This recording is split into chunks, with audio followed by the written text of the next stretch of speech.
Hello, hello. Welcome back to Lusail International Circuit, where we are here for the World Touring Car Championship 2015, our final weekend. We're just about to go into FP2. FP1 happened earlier on, and Pachito was the speediest out on track.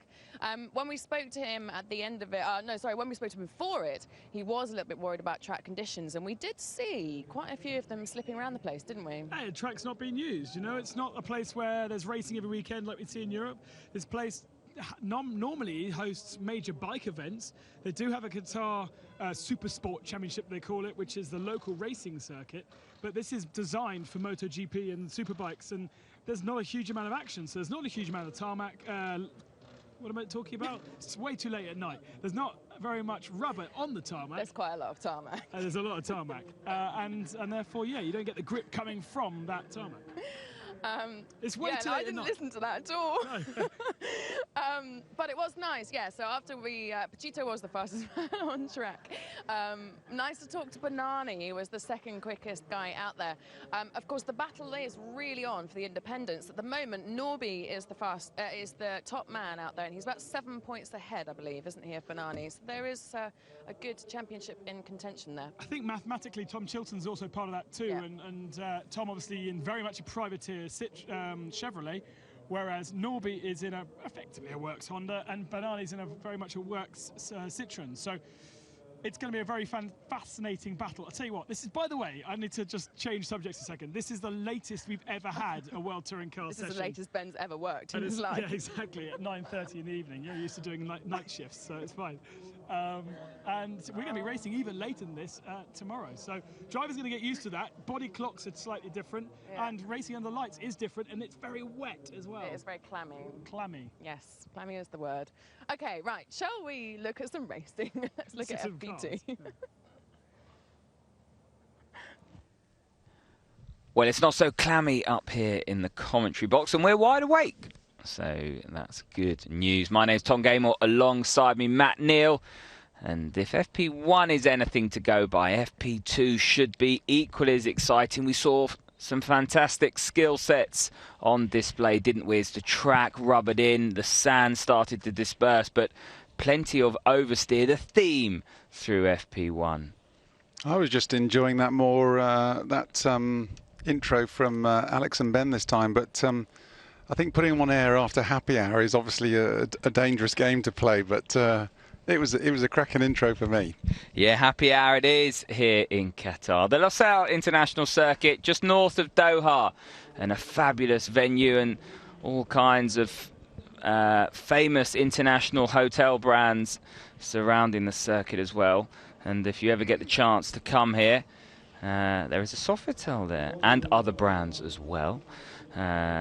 Sofitel, obviously one of many Banani's sponsors. And you just saw the Yokohama Drivers' Trophy points table, and up there at the top is Norby Michelis, 8 class wins for him. And then looking at Mehdi Banani, 3 of his last 6 class wins in the last 4 races. So that is fairly ominous. And if you look at his FP1 pace as well, very quick. Mehdi Banani, 2nd overall, splitting the 2 factory Citroens, Jose Maria Lopez and Sebastian Loeb. And talking of Sebastian Loeb, that's another title battle, this time in the main championship. Sebastian Loeb 5 points ahead of his championship rival Ivan Muller, and Sebastian Loeb with 4 wins in 2015 to Ivan Muller's 5 wins, so quite evenly matched there. But nevertheless, 5 wins for Sebastian Loeb, bearing in mind you've got 9 wins for Jose Maria Lopez. Ivan Muller's a 4-time world touring car champion. That's no mean feat, just shows the class of the rally star. Yeah, just looking at the cars now, preparing for the start of FP2. It's their final free run, basically, before we go into the hardcore qualifying. You'll see that a lot of them, obviously, they've got the blankets off Huffy's tyres already on the larder as we look. The Citroens are keeping the blankets on just to the very last second. I mean, it's a 25 It's quite late at night now, but it's still a 25-degree temperature out there. So it's the track's warm, the air temp's warm, but they still like to keep as much residual heat in those wheels and tyres as they can before they get out on track. Well, the nature of this circuit with the long straight as well and the low grip and temperatures obviously not that high now with the sun having gone down. In fact, yesterday we saw rain here in Qatar. They had about 10 years worth of rain in one day, and I can assure you, if you don't believe me, there was flooding left, right and centre. Drainage not on the top of the agenda when a lot of the infrastructure Yeah, I had a built around text off Flash from Scotland to say it was a mere drizzle compared to what they're used to up at Knockhill, but it was. The roads were completely flooded, weren't they? It was monstrous. No matter where it had been in the world, it was almost monsoon and completely unheard of. Yeah, Flash would have been in his element. I heard wellies are the new flip-flops in Scotland. I think Daffy Duck would have been in his element as well, wouldn't he? Here we go. And that's not a race. That's the green flag being waved here, and everybody wasting no time. Ivan Muller, Mehdi Banani just pulling off to the left-hand side. What are they doing there, Matt? Practice starts by the looks of things. Yeah, the people ask me what's one of the most difficult things about driving these cars, and I always say it's getting off the line well, and the clutches will have been reset, reshimmed, and so you'll have a biting point. It's quite a complicated procedure getting these things off the line. They don't have some of the trick electronics on it like they do in Formula One, so it's it's a lot of it. It's feeling the biting point of the for the driver of the clutch, and making sure the electronic handbrake's all set correctly, and they've got another trick little lever system, brake system in the Citroens when they just want to get right. So it's probably the point of the race where you can make or lose the most positions so quickly. And the interesting thing here at Qatar is with that 1.5 kilometre straight that we have, it's a long run down to turn one. So if you do make a Horlicks of the start, then you could be struggling or sitting on a sinking ship heading into turn one. There's nothing worse than just seeing all your hard work from qualifying just go down the drain.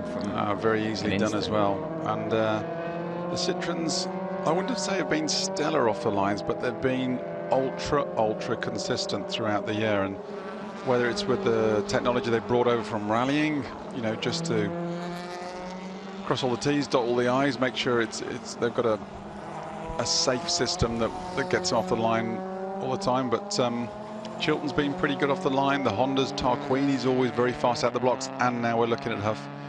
He's always up for making up a few places. And the other tricky element here is, although the track looks incredibly wide, do not be fooled by that, because offline, although you can't see it, it'll be incredibly dusty.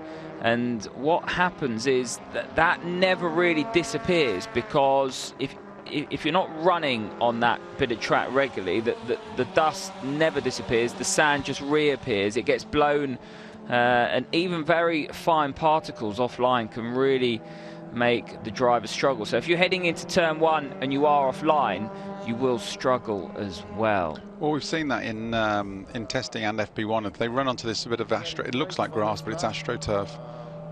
You can see the dust kick up tremendously. There's Rob Huff talking in the larder.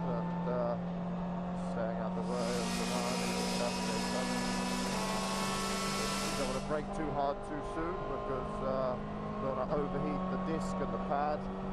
To bed the material together from the pad to the disc. It's quite an easy process to get wrong. Turn one, quite a fast turn one, and turn two. Very slippery here. Quite a lot of oversteer and understeer. Got a Honda coming behind me, so keep out of their way. So I get behind Tiago. Flat right-hander at turn three. Very fast sweeping corners here. You can see why the motorbikes love it so much. I think it's going to be great for racing. Very slippery, so easy to make a mistake. Double right-hander, and quite a over-confidence inspiring circuit on the basis that you can really barrel into the corner at a hell of a rate of knots, and then find yourself far too fast at the apex, and unlike most circuits, because it is so slippery, the rear of the car is just rotating and you're getting a lot of oversteer in the middle of the corner. Again, another long right-hander, uphill on the exit, downhill, got a lot of wheel spin there when you're going on a fast lap. Fast kink right-hander, another tight left-hander which is opening on the exit, giving us quite a lot of room all the way out to the right-hand side. Up to fourth, up to fifth. I'd say just trying not to overheat the brakes, but at the same time trying to just keep a nice amount of temperature in. Very fast combination of right-handers here. Again, easy to run wide on the exit. Tighter one, and then a little bit more open for the last one. And then a very fast left-hander onto the sort of short back straight, and quite amazing that it's over 90 degrees, but we're carrying fourth gear through, and very quick indeed. End of the lap, very difficult braking for the last corner, very easy to again overshoot it. Want to get a good exit here onto the long start-finish straight. What a beautiful sight, nighttime racing in Qatar. Thanks for coming on board.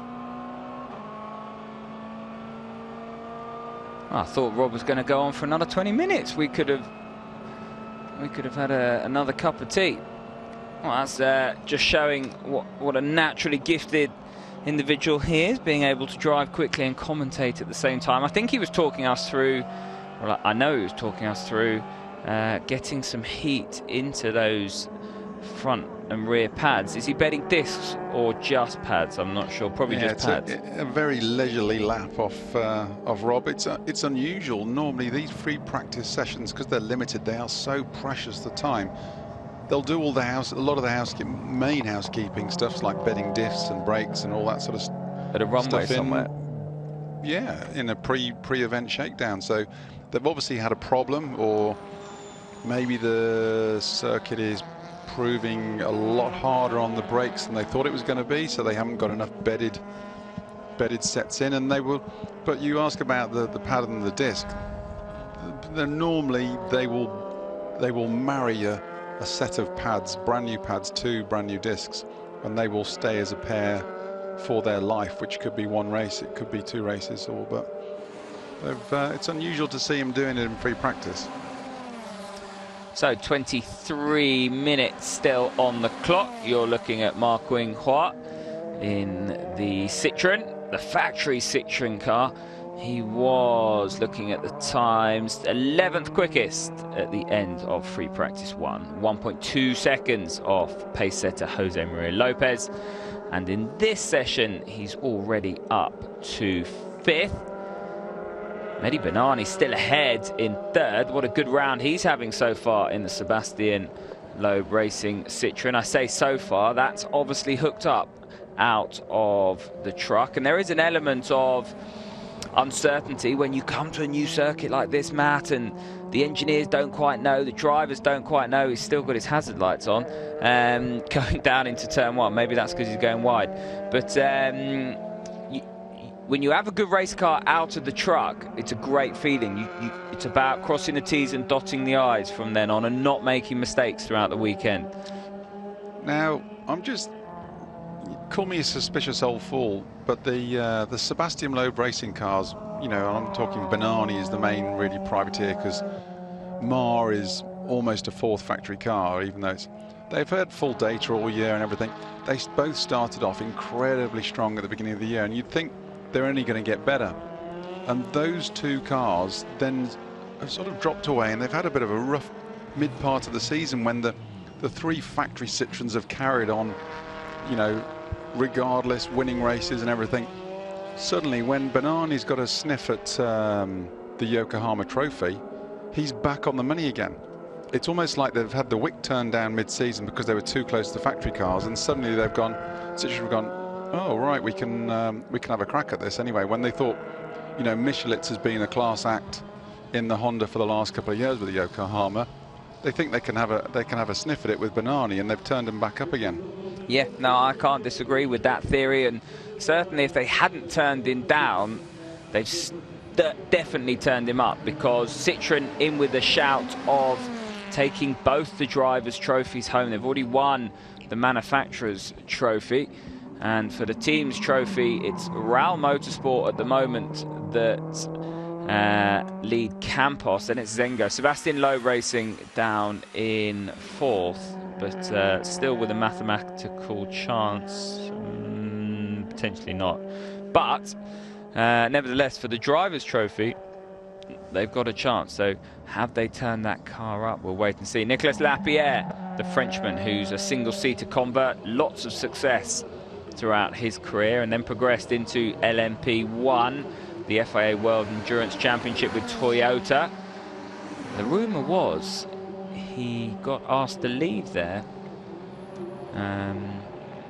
He was a little bit inconsistent, that's what I heard, but that is just a rumour.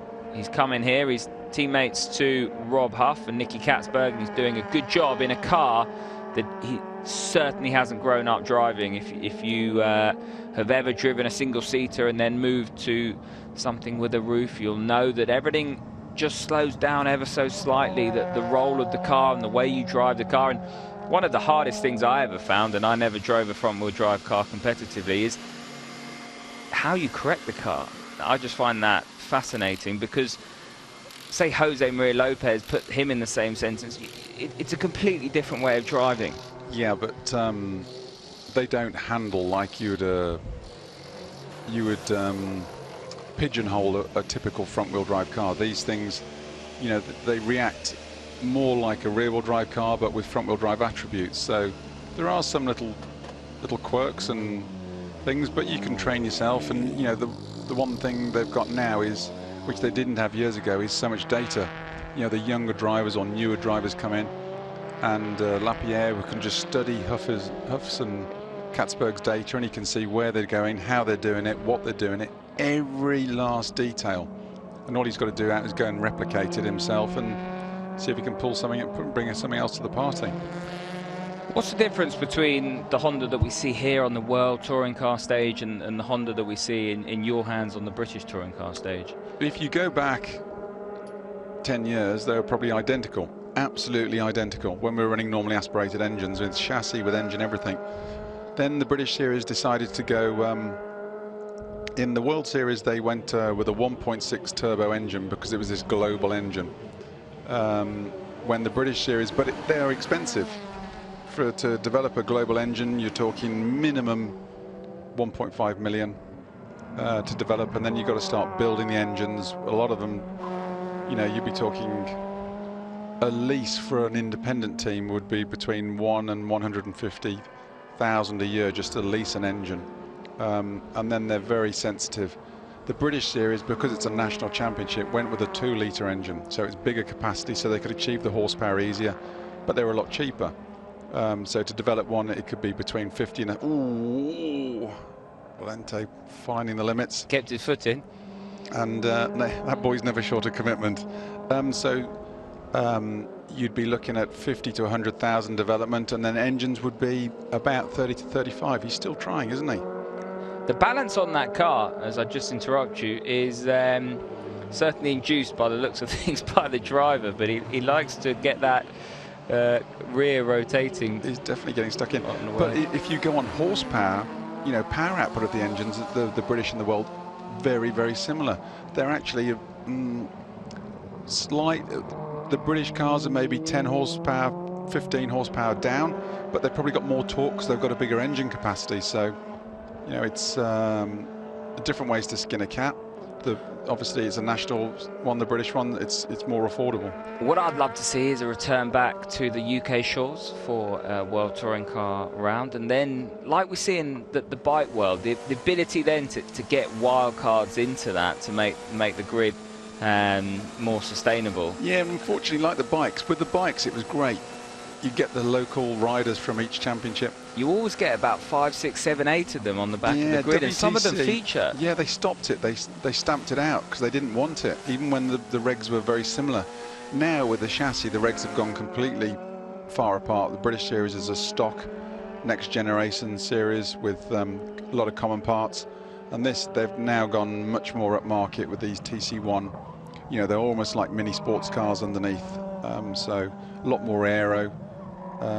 Lighter, wider, so So it won't happen, is what you're trying to say. Unfortunately. Not at the moment, Josephine. Unfortunately for me. Whilst I wait for my timing screen to upload, we have 15 minutes left on the clock. That means we're halfway through this free practice 2 session.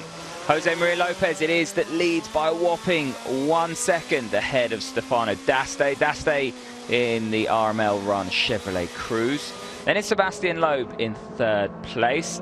And Nicky Katzberg just popping up to 2nd in his Lada Vesta. That demotes Stefano D'Aste down to 3rd. Loeb 4th. Mehdi Banani now 5th. Jean-Philippe up there in 6th. That's a good run from the Frenchman.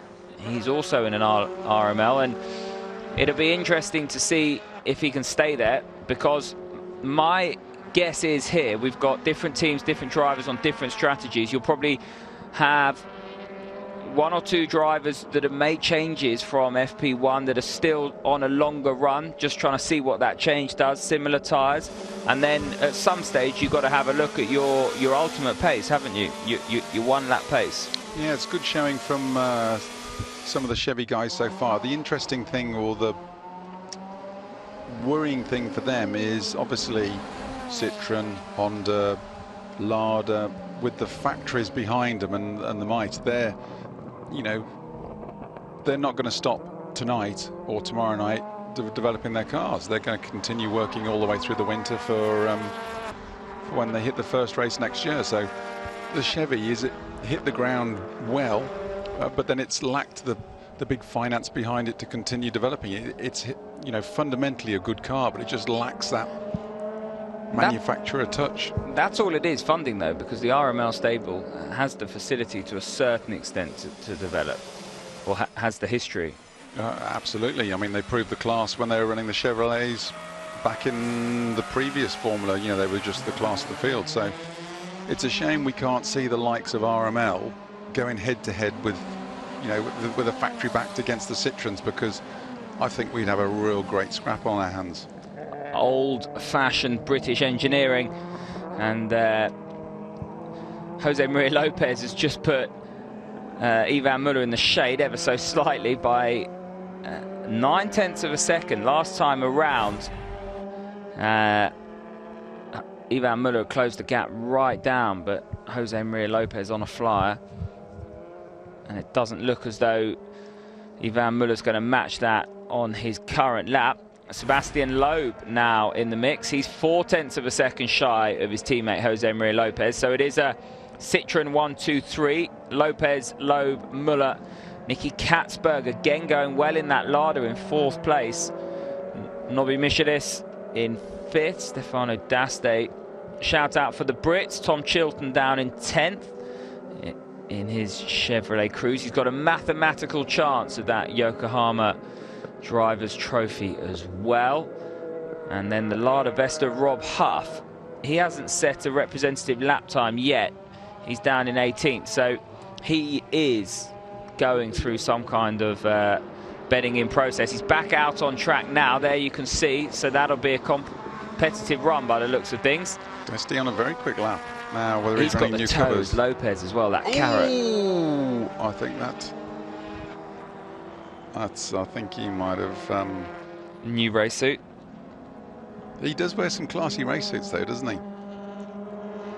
Yeah, with his lederhosen and his dapper suit. Captain He's always, America. Yeah, superb. He is an absolute character. He's come from the bike world as well, hasn't he? Yes. Well, I would say, having been in the bike paddock for the first time this year in World Superbikes, there's a huge amount of characters, and they're allowed to show their character as well, and I really like that. It's unusual seeing a bike guy coming across and being really... I mean, we have seen it in Wayne Gardner down in Aussie V8s and all that sort of... But Stoner's tried it, Casey Stoner, and he struggled. He really struggled. Aaron Slight was, you'd have to say, middle of the water. He didn't have a fair crack with a great car, but he didn't struggle.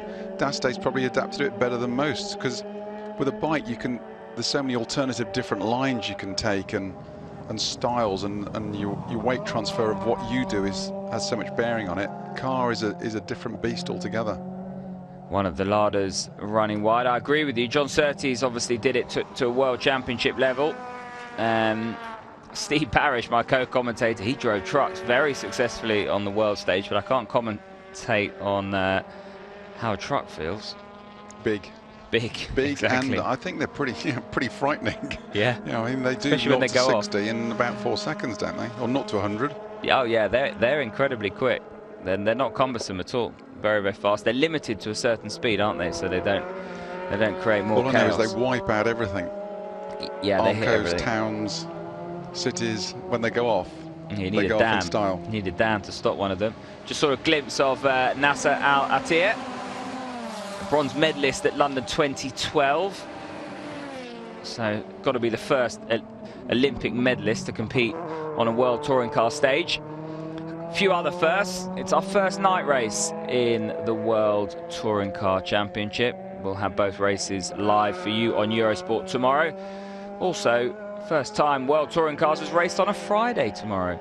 So plenty of firsts. That is because of a date change requested by Qatar due to a political event tomorrow, and also to get out of conflict with the Formula One that's not a million miles away in Abu Dhabi.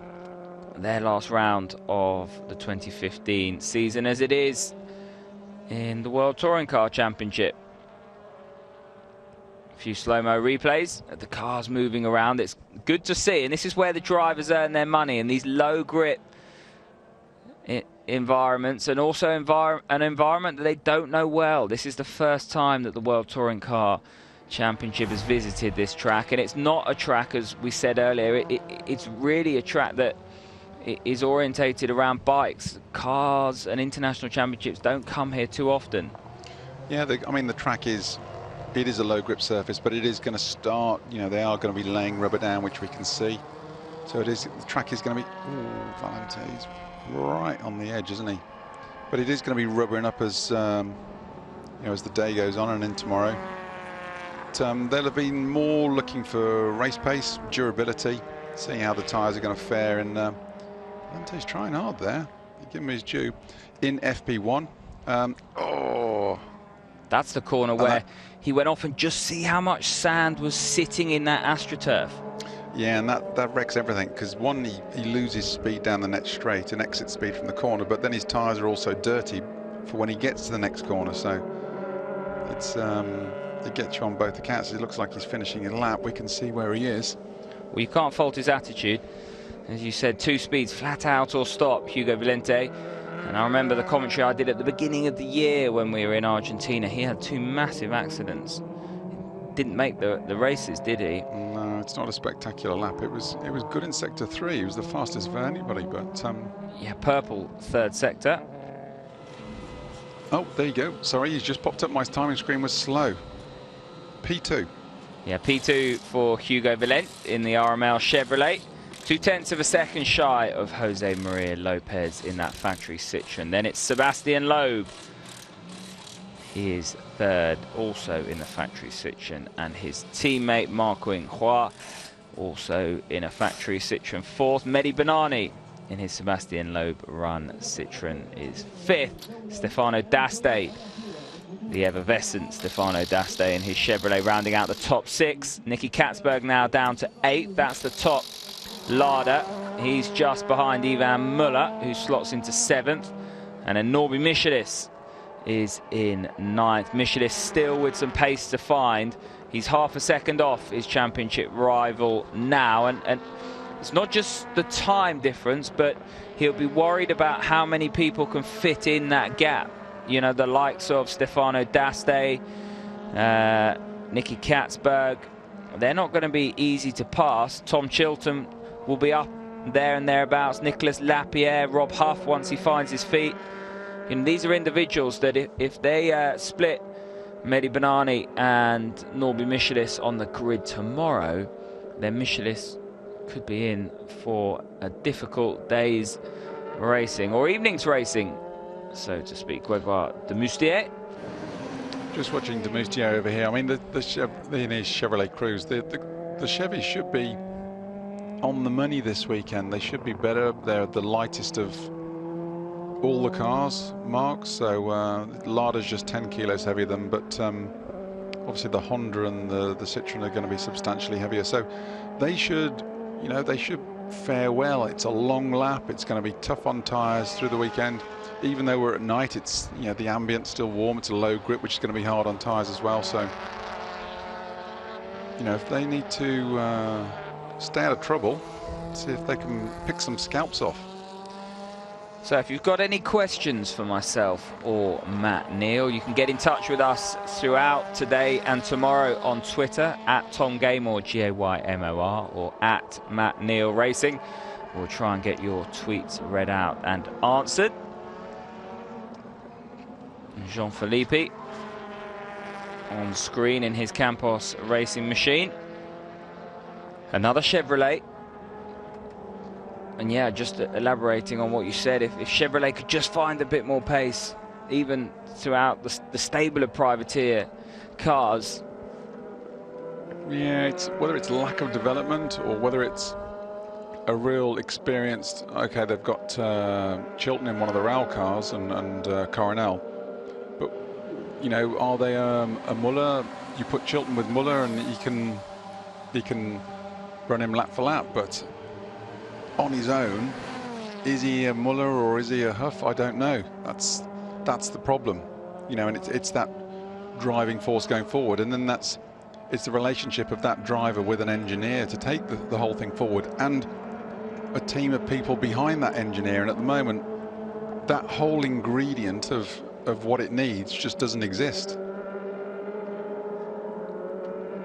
Yeah, it's a very, very difficult dynamic, and ultimately there's got to be a lot of trust in that relationship, and there's a little bit of luck, isn't there, going the right way? You need a lot of luck in life. A lot of just luck. Watching Tom Coronel there, he's had mixed fortunes through the year. He's been gearing up recently because he does the Paris-Dakar with his brother Tim in a pair of buggies, so they're getting that ready for the beginning of 2016 as well, and that'll be his next focus. He seems to drive everything. Tom does. He's very proactive with working with his sponsors, trying to maximize as much as he can for them. You know, I think he does a cracking job for them. Always videoing, he's out there. And when you look at the Coronels and you see how vivacious they are, they just love life, and whatever they're doing, they kind of give it their max. The whole family are complete personalities. Yep. Complete personalities. And we saw Tom Chilton as well in the sister car with the Capsicum logo on the side of it. His whole family are out here, his wife and 2 kids now, I'm pretty sure. I think his mum Nadine is here as well. So Chilton's on tour. Yeah, they'll probably be rolling down over to Abu Dhabi for a little shimmy around the F1 paddock. Well, I know Max is actually in the UK at the moment, but I saw a video of him on Twitter yesterday missing a golf ball on the 18th tee at Windlesham. I'm sure he will live to regret that moment. Last thing you want is when you miss the golf ball, is to have someone videoing it and putting it on social media. Do you play golf? They don't play clubs long enough for you to play, do they? You cheeky. Yeah, should we get... yeah, I do play golf, but again, with that Flash is the bandit, he's just a bit of a shark for me on that one. Yeah, 2 minutes left here in Qatar. And as it stands, it's Jose Maria Lopez, quickest from Hugo Valent. Gregoire de Moustier up to 3rd now. Michelitz only goes 13th with that, and you can see he's really working hard in that car. He's really got his hands full with that at the moment. And you start to feel the pressure now. It's only FP2, but he knows that it's not quite feeling... The feeling he's getting from the car is not quite what he wants at this juncture, and the time's not there at the moment either. Well, after 1 minute 30 seconds left, the next time he's going to sit in that car is Q1 in the morning. So either that, or they still might be doing things. You know, a lot of them, some will be running. I can only guess that a few of the others have run de Moustier and co have run new tyres. which will give them a definite edge around a lap this length. But you know, so I mean, people like Michelitz will have that ace up his sleeve, but a lot of others will be saving theirs also. So, you know, 13th place for him at the moment. And where's Bernani sitting? I just can't see the screen where I am. Bernani is in 8th. Yeah, that's. And where are we with the Citroen into battle at the moment? We've got Muller in 10th, and where's Loeb? He's up in 4th. Yeah, Loeb's in 4th, but I think the run plans are slightly different here, because those RML Chevrolets of Hugo Valente and Grégoire de Moustier must have been on a quali sim there. Either way, if they're not, they're very well placed in 2nd and 3rd, separating Jose Maria Lopez and Sebastian Loeb. But Tom, no matter what they do, who's at the top of the pile? However they run the car, whatever format, whatever sim they're on, they must be thinking, what have I got to do to beat this guy? And that's not just his teammates, that's all of them. Yeah, Jose Maria Lopez, he was a champion in Formula Renault V6. He beat a very, very talented grid to win that championship, and then what he went on to achieve after that in single-seaters was special. And when you looked at him, you just felt that there was something about him. You know, he was that good. And he didn't have the funding or the backing. His career fell away a little bit. And he almost fell into this World Touring Car Drive. He fell back into Argentinian National Series, didn't he? Yeah, it was a very strong... The Brazilians have a very strong series as well, so do the Argentinians. But he got an opportunity, and he ummed and ahed about taking it in that BMW. And he won the final race at the World Touring Car Championship a few years back in Argentina, in an under-fancied Muller's hanging it out here. Be interesting to see what... I haven't got Ivan's split times on the screen at the moment. Be interesting to see what he comes up with. He's off. 2/10 off. Look, has he backed off? Backed off. Tell you what, the flag marshal needs some artistic impression there. Yeah, he wouldn't get the voted Indy, would he? No. But Muller boxing this time around. So his work is done, loosens the belts off. It's still warm in Qatar. It's certainly still warm in those front engine cars as well. Yeah, I think Muller, he must be thinking how wise Loeb got the plank to walk. Why can't they make Lopez? You know, because I still think when Ivan's on the top of his game, he's a tough act to follow. But I think the last 2 seasons, Lopez has been such a clock and, you know, so strong throughout. Muller's head goes down. And it's almost the changing of the guard to a certain extent. Because what Ivan Muller's come up against is someone special. You know, it's not just the fact that Ivan's head's gone down. It's taken something special to beat him. Many people have tried over the years. I agree with that, but any driver, any age, needs to feel loved in their environment. Agreed. If they feel loved and they feel everyone's behind them, they will find that little bit extra. Agreed. Ivan is not he hasn't been in a happy place. And it shapes your emotive reaction to every situation. You know, if you are frustrated and you make a small mistake in qualifying, then the frustration that you're carrying through the year comes out, and you overdrive the next lap. It just never quite works out for you when you're of that mindset. Whereas when it is going your way, you have the ability to forget things. You stay cool, calm, and you collected. can walk on water. Yeah. You know, you can do anything. If you do it wrong, it works out.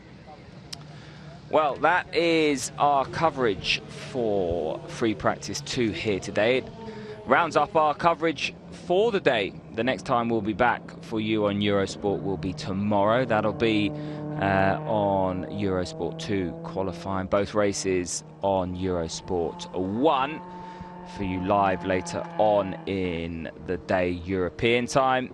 But as it stands, looking at the classification for Free Practice 2, Jose Maria Lopez fastest from Hugo Valente, Grégoire de Moustier in the second of the RML Chevrolets in third, Sebastian Loeb in his Citroen is fourth, John Philippe, the Frenchman, in fifth, ahead of British driver Tom Chilton in sixth. Then it's the two Citroens of Marc Winroy, And, well, actually, Marco Inquart just popping up at the end of that session to third.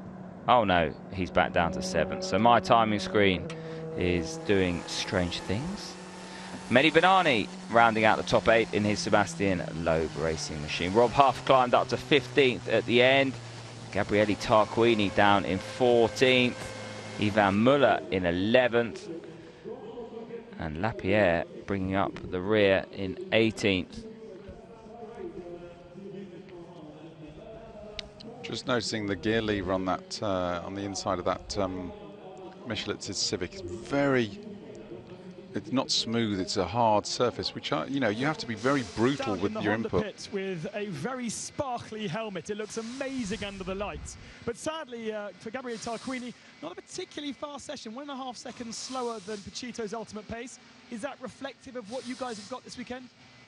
Yeah, track is very different from what we supposed to be, coming from the map, I mean. And also it's full of sand. It seems that our setup didn't work really well with this very dusty track. So no grip at all. Also with the fresh tires, I struggling a lot to have the right line and the right feeling. We must to change something for tomorrow. Now you're quite used to changing things between races, and sometimes it works, sometimes it doesn't. You go into qualifying basically blind with a big change? Yeah, I mean, with this setup, we are not going far away. So we need to change something to adapt our car or to the track, to the condition of the track, because it's totally slippery. I mean, with this sand, you can see follow other car, and you have sometimes very slippery condition, and we must change something. Okay, good luck for tomorrow. Thank you. Well, I have to say, that's a bit of a worry for the factory Honda crew. Gabriele Tarquini and Thiago Montero. They will have to throw the kitchen sink at it overnight. Jose Maria Lopez is top testing. He's topped FP1. He's topped FP2 now. And so all looking good for the Argentinian at the top of the tree. The RML cars well placed in that second free practice session. The Chevrolet Cruze going well around this Losail circuit. Muller down in 11th. And there is Tarquini 14th and 16th, Matt. Work to do at Honda. It's not looking pretty for the Castrol Honda boys, and Michelin's well, is 30. Maybe not so good for Gabriele, but someone who is smiling down here is Mr. Valente. Hugo, what's it like out there? It's good. It's great racing at night, to be honest. First time, so it's a great atmosphere. It's cool to be here at night. It really doesn't really change much, to be honest, because we can see the track very well. But the atmosphere is very, very enjoyable. We saw a few slides. It does look pretty slippery out there. Yeah, it is pretty slippery. I mean, I don't think there's much going on this track usually. We're in the middle of the desert, so when we don't run the cars for a few hours, then with all the wind, it gets sand on the track, and it's very slippery when you get outside the line, I would say. And if you go on the green stuff inside or outside the corners, it's a nightmare. Is it fun though out there, and in the dark with all the lights? Yeah, it's really fun. Those all the lights, as you said, and even the track. To be honest, I was a bit skeptical coming here because I did some simulator, and I thought it would be a bit boring and difficult for our car. Turns out it's a pretty fast circuit, and that's what I like. So it's great, but it's very tricky because it's very slippery, and it's going to be hard to overtake. Good stuff, exciting stuff. Thanks, Hugo. Well, we've certainly enjoyed the action here today from the Losail International Circuit. Please do join us tomorrow for qualifying and both the races live on Eurosport. From myself, Tom Gaymor, and Matt Neal, we'll see you then.